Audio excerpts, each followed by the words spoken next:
Welcome to episode 7 of Thoughts on Tinkerage. One of the things that I've always looked for, little maxims. It probably comes from reading books when I was in primary school. It often had little morals, fables. Aesop's Fables, for example. We had a set of books that had probably all of the fables within them. And there were some of the sort of Greek stories, each of which had a message to, it's similar era to Aesop. And I've kept looking for things like that throughout my entire life. Some of them, they kind of, they teach you a lesson, and maybe they just sit in the back of your head and you don't necessarily think about them unless there's a particular situation that it springs to mind. So something like the tortoise and the hare. Slow and steady wins the game.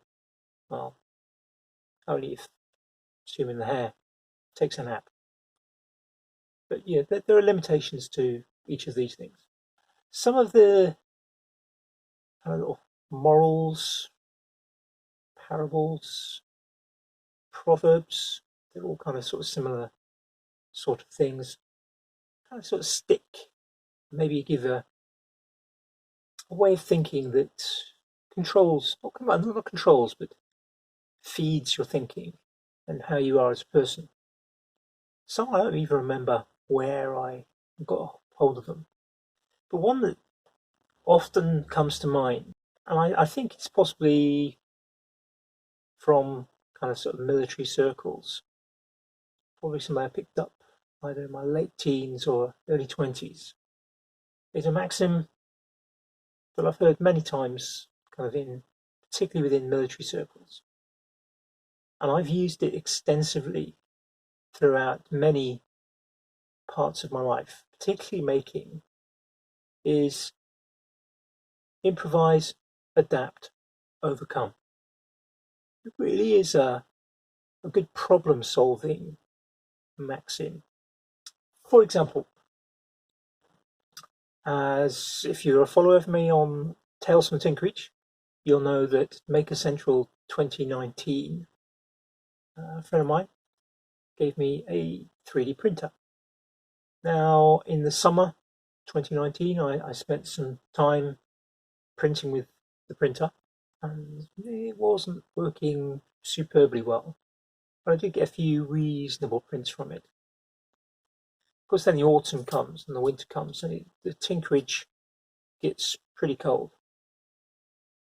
This is going to be a short episode. For those listening and not watching on YouTube, I'm recording this in the Tinkerage. And so I've got the heater turned off. Sort of fan heater makes a lot of noise. So it's starting to get chilly. So I've just recorded episode 6. And I want to get episode 7 in the bag as well. But it's going to be a short one because the temperature is starting to drop in here, and I didn't put a coat on to come out. I probably should have done. Now I could apply Improvise, Adapt, Overcome and put on some of my overalls or my lab coat that's hanging on the back of the door, but it's already 25 to 10 at night and I could do with a good night's sleep. But the 3D printer, of the winter, I kind of thought, well, the late autumn, I moved into the house. And it found its way into the conservatory, so I didn't really have the space on my desk to put it. And it sat there and nothing got done. And then after Christmas, I thought, well, I'll make the space. And shifted my standing desk around a little bit and squeezed the 3D printer onto my desk. That's after, actually, it sat underneath my desk for probably about a month, where I figured I'd get it nearer to my desk and more likely to use it. Well, I didn't, because on the floor it's just kind of out of the way and things got dumped on it. So moving it onto the desk, thought I'd use it. Printing didn't work very well. A lot of work to be done with it.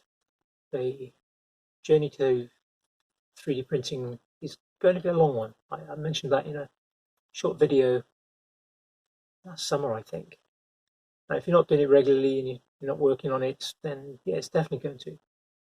Well, I tried probably at the start of February to get some prints going, and not great at all. Got a few issues with the printer, but my brother-in-law had given me some parts. He's into 3D printing as well, to change the extruder, which is a point at which I knew there were some issues. Well, a couple of days ago, I thought, well, I'll try and get looking at this and get changing the extruder around. Now, the extruder that I was given is not designed for directly replacing the extruder that was on the 3D printer that I have.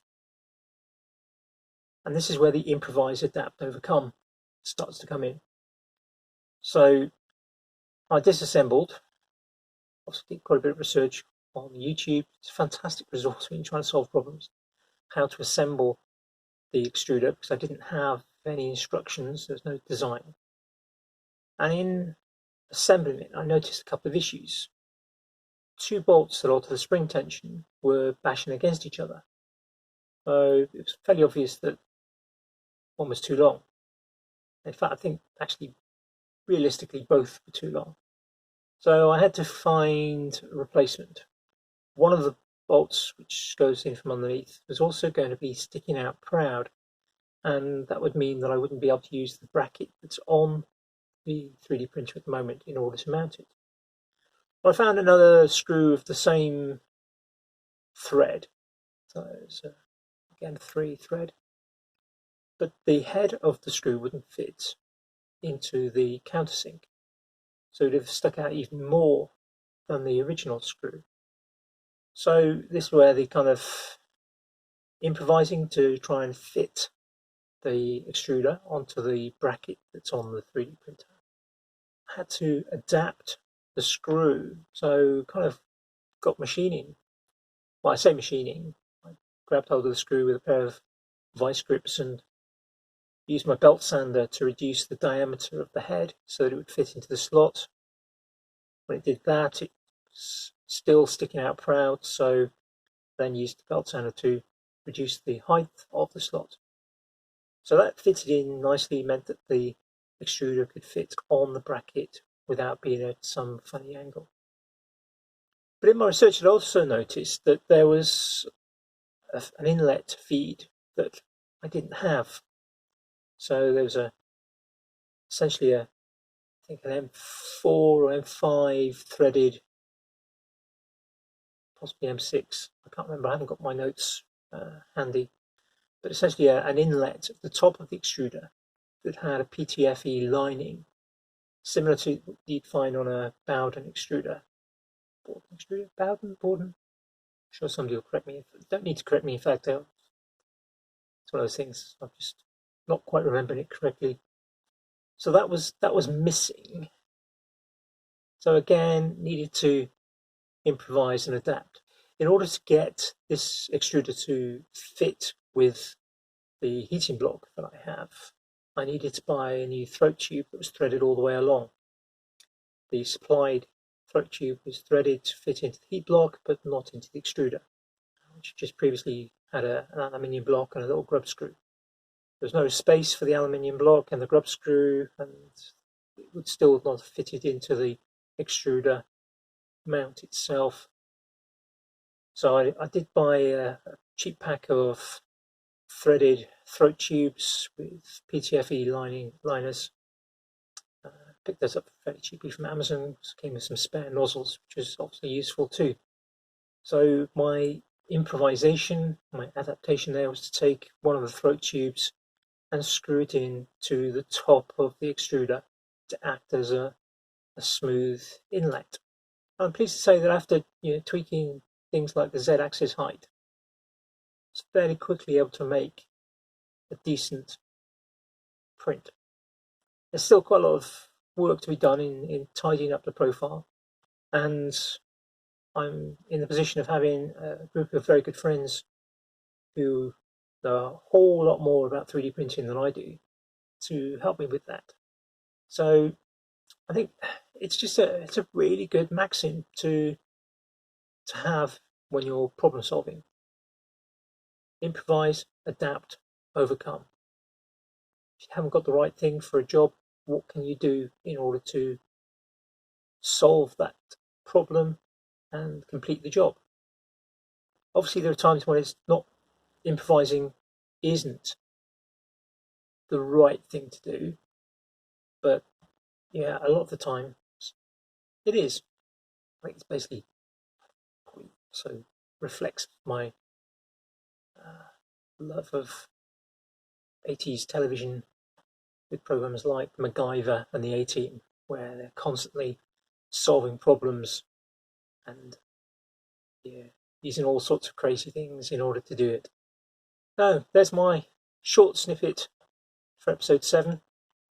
Hopefully I shall, now with an episode in the bag, hopefully I won't need to skip any more weeks because I've not had time to record. I've got to change my system slightly, make sure that I do get recording regularly. As usual, if you've enjoyed this, please do let me know through any sort of usual means. Leave a review, 5-star hopefully, on iTunes. Connect with me through Instagram, Thoughts from the Tinkerage, or my main account, Andy C. Pugh. And this podcast will also be up as a video on my YouTube channel, Thoughts from the Tinkerage, as opposed to Tales from the Tinkerage, which is my making channel. I just want to keep them separate. So thank you for listening. Bye for now.